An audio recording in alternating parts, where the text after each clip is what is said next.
Coming up next on TVM-News, the city of Scranton has decided to close off Theodore Street after concerns over the condition of the Norfolk Southern-owned railroad bridge.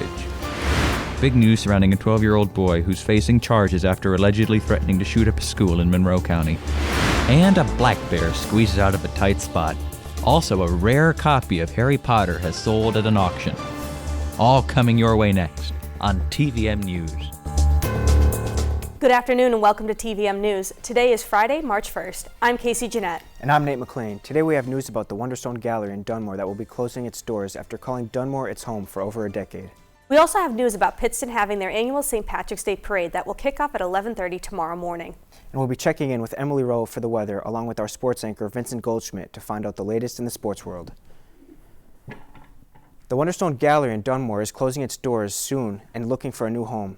For more than a decade, the Wonderstone Gallery is called Dunmore Corners Home, but store owner Beth Zero says not for much longer. A post put on the store's Facebook page explains that the store would be closing because the building was sold and she has a month to move out. Zero received a notice over the weekend from the building's new owner that it would not be up for rent anymore. Zero says finding a new location will be tough since yoga and wellness classes are a big part of the business, but she plans to host one more yoga class in the studio before the shop's last official day. Yesterday we observed Leap Day. 2024 is yet another leap year, and there is an important reason behind why we gain an extra day once every 4 years. ESU professor of physics and astronomy David Buckley says it takes the Earth more than 365 days to orbit the sun, adding that extra day every 4 years. If we don't do this every century, we would lose something like 24 days. Basically, you would shift the seasons by a month per century. The next time we'll see a 366-day year is 2028. Last week, the city of Scranton closed a portion of Theodore Street after concerns arose about the condition of the Norfolk Southern-owned railroad bridge. The bridge is covered in rust and has eroding walls. City engineer Tom Riley Jr., working with PennDOT, says that the main concern is the decaying barricades along the bridge. Theodore Street will be closed so crews from Norfolk Southern can bring equipment to replace more of the top section of the bridge. Pittston is going green this weekend as they celebrate their 11th annual St. Patrick's Parade. More than 90 community organizations are taking part in the parade, including performances by the Emerald Isle Step Dancers. Before the parade, there will be a 1-mile fun run and walk starting at 10:30. The parade will kick off tomorrow at 11:30. A 12-year-old boy faces charges after allegedly threatening to shoot up a school in Monroe County. Investigators say the suspect planned on targeting staff at the Pleasant Valley Middle School near Broadheadville. He has since been taken into custody and faces a risking catastrophe, terroristic threats, and other charges. Scranton Mayor Paige Cognetti was appointed by President Joe Biden to the Advisory Committee for Trade Policy and Negotiations. This advisory committee was created to provide the U.S. Trade Representative with policy advice on the development, implementation, and administration of trade policies of the United States. Cognetti is one of 45 members appointed to the committee by President Biden. Coming up next, we'll tell you about a 25-year-old woman who has been charged with the murder of her 4-year-old daughter. I'm an actor in an ad that was given 12 seconds to remind you that if you're high, just don't drive. Because if you feel different, you drive different. It's illegal to drive high everywhere anyway.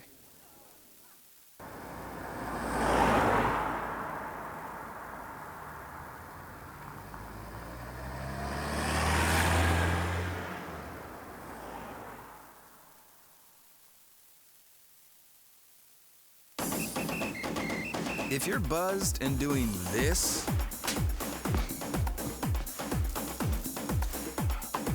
to make yourself feel okay to drive, ZWX.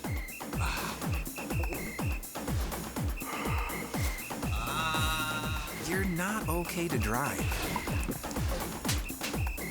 YGKLVW. Texas is facing its second largest wildfire on record. Dry vegetation and high wind speeds made for prime wildfire conditions in the state's panhandle. Governor Greg Abbott made a disaster declaration across 60 counties Tuesday of this week. Since Sunday, February 25th, Texas A&M Forest Service has responded to 56 wildfires burning more than 1.2 million acres. The Texas Division of Emergency Management increased its readiness of the Texas State Emergency Operations Center to a level 2, an escalated response. One person has died. A 25-year-old woman in Ohio has been charged with the murder and the death of her 4-year-old daughter, will face death penalty if convicted. Tiana Robinson allegedly beat and strangled her daughter, Nala Miller, until her heart stopped.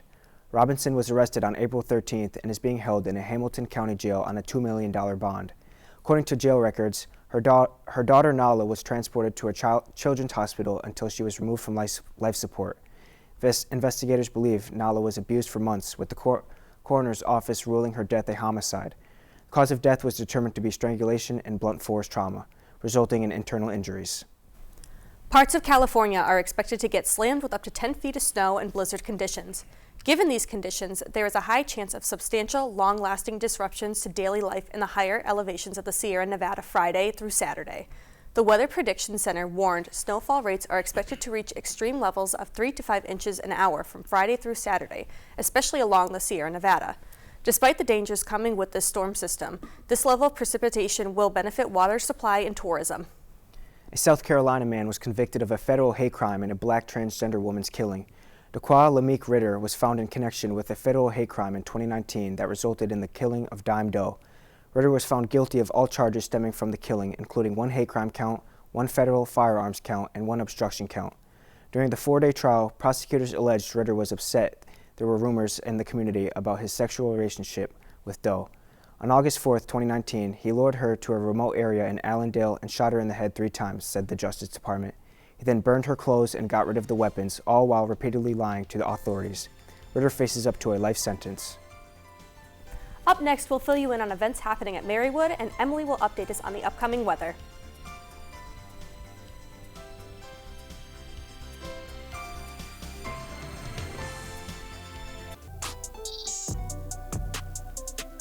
I'm an actor in an ad that was given 12 seconds to remind you that if you're high, just don't drive. Because if you feel different, you drive different. It's illegal to drive high everywhere anyway.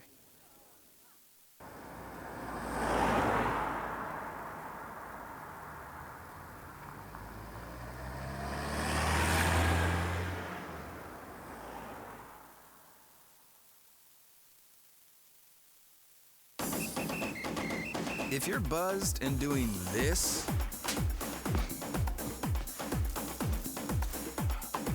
to make yourself feel okay to drive, ZWX.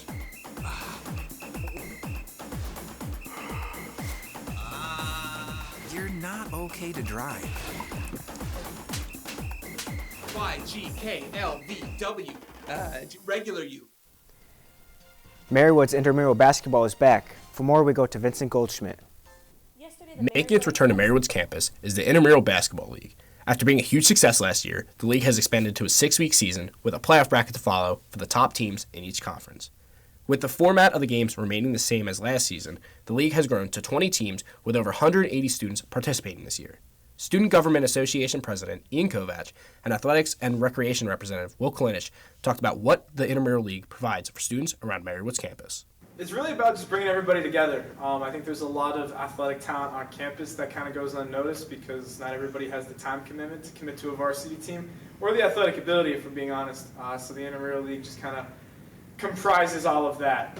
You don't have to be 90% from the free throw line to play. Like if we have 4 friends, make a team and we'll get you in there. It's a lot of fun. Kind of like a break too. It's Sundays, so that gets you at the end of the weekend. So it's a way to get a break from work, play basketball with your friends for an hour, and even if you're good enough, win something. The league season kicks off on Sunday with the first game starting at 4 p.m. For TVM-News, I'm Vincent Goldschmidt. Yesterday, the Marywood Activities Council hosted a casino night in Nazareth Hall's Latour Room. Students had the opportunity to partake in high-stakes games such as roulette, Texas Hold'em, and blackjack for a chance to win prizes. Anxiety and eating disorders are 2 important issues that many college students deal with. Marywood's Psychological Services Center, located in the McGowan Center, held an eating disorder and anxiety screening day yesterday, which gave students the opportunity to be screened by the Psychological Service Center staff. Therapy dogs returned to Marywood's campus. We'll go to Kyle Driscoll for more about these compassionate canines. On Tuesday, Marywood's Office of Student Engagement hosted their second therapy dog event of the semester. This provided a chance for students and faculty to take a step away from their everyday stresses. Cindy Martin, a dog trainer from Compassionate Canines, spoke about what the therapy dog event can provide for students. So sometimes just a little light presence by an animal who just is unconditional about loving people and other dogs is a real gift. And it kind of is healing sometimes. Or if someone's lonely for their own dog, I've worked at another university and lots of times people miss their dogs so much. And so therapy dogs can help in that way, be a very comforting presence. Marywood has 2 more therapy dog events scheduled, taking place on March 21st and April 30th. With TVM-News, I'm Kyle Driscoll. Let's see what's in the forecast for the upcoming week. Over to you, Emily. Thank you. Now for the 7-day forecast. Today it is partly sunny. The high is 48 and the low is 36. Saturday through Thursday, it is high 40s to low 60s. Tomorrow there is a 65% chance of rain. Sunday, it is partly cloudy with the clouds fully covering the sun Monday through Tuesday. Wednesday through Thursday, it will be raining. That is all for the weather. After these messages, we will check in with Vincent Goldschmidt to find out the latest in Marywood and professional sports. We'll be back after these messages.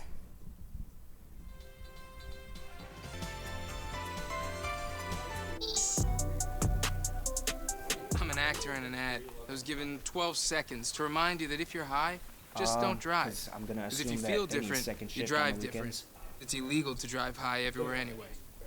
second shift is like 5 to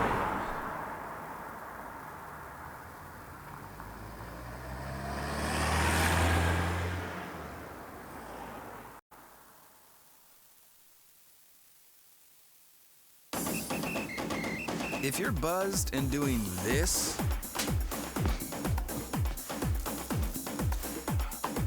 to make yourself feel okay to drive, ZWX.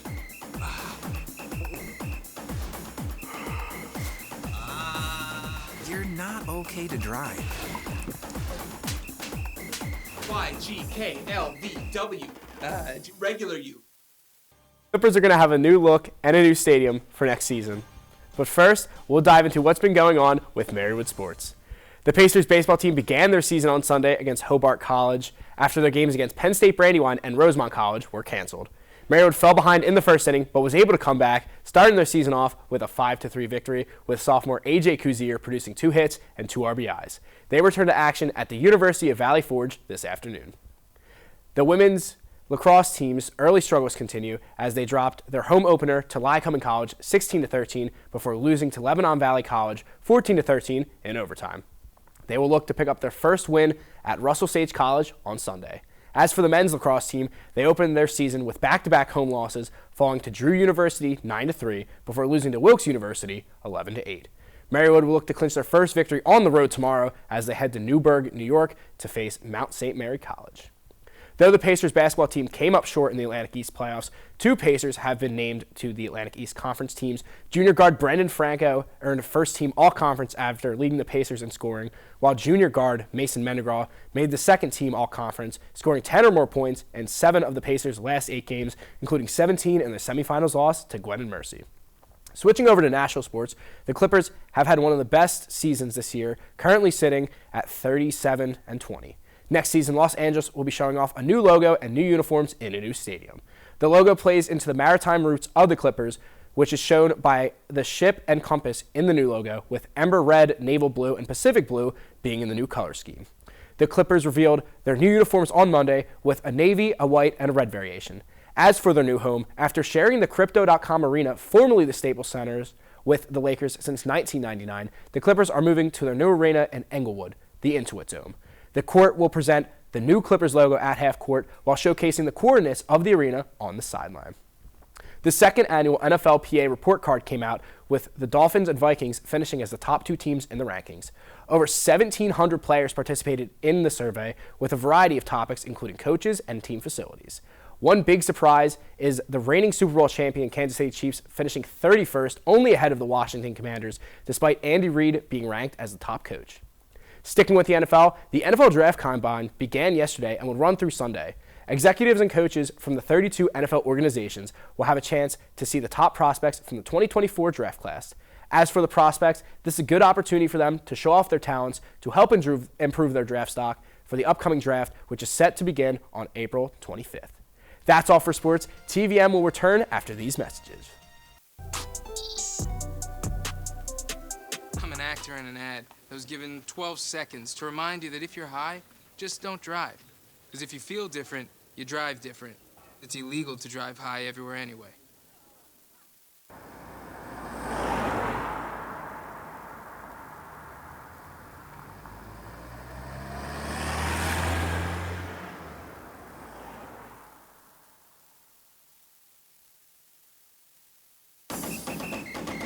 If you're buzzed and doing this,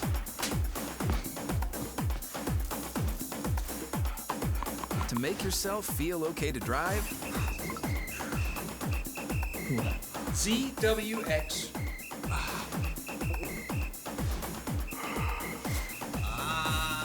you're not okay to drive.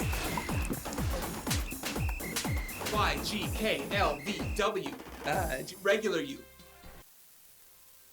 Warning, do not disturb the wildlife. As the seasons change, officials want you to follow that guidance. In today's Take a Look at This, Patrick Cornell shows us why. Wakey, wakey, Mr. Bear. Video posted by the North Carolina Wildlife Resources Commission shows the squatter sneaking, snout first, from a vent outside a home in Asheville. Apparently, the bulky bear turned that house into a winter home. Now, springing up as spring arrives, squeezing its way into the open air. Clearly a tight fit for the trespasser as it's taking some extra effort to wiggle free. The commission says the video is a reminder to stay vigilant. As warmer weather arrives, be wary of bear dens and do your best to not disturb their slumber. Finally, a muggle has their hands on a piece of magical history. This uncorrected proof copy of Harry Potter and the Philosopher's Stone sold for nearly $14,000 at auction. Notably, this edition has the author's name wrong, listing J.A. Rowling on the cover page instead of J.K. Rowling. It's believed to be one of 200 ever printed. Now, get this. The seller purchased the proof for pennies at a bookstore 27 years ago in London. Decades later, waving their wand and turning the treasure into extra galleons. For Take a Look at This, I'm Patrick Cornell. Well, what do we think about those bears, huh? Well, it looked like he had a healthy hibernation. He looked like he had a hard time squeezing out of that little square. Yeah, I'm surprised he got in there. I don't know what he was doing. Yeah. Well, anyway, that's going to do it for this week's edition of TVM News. From everyone at Marywood, thanks for tuning in. Be sure to follow TV-Marywood's YouTube page and like the TVM Instagram page to stay up to date on the latest happenings and to watch additional content. I'm Nate McLean. And I'm Casey Jeanette. Have a great weekend, Marywood.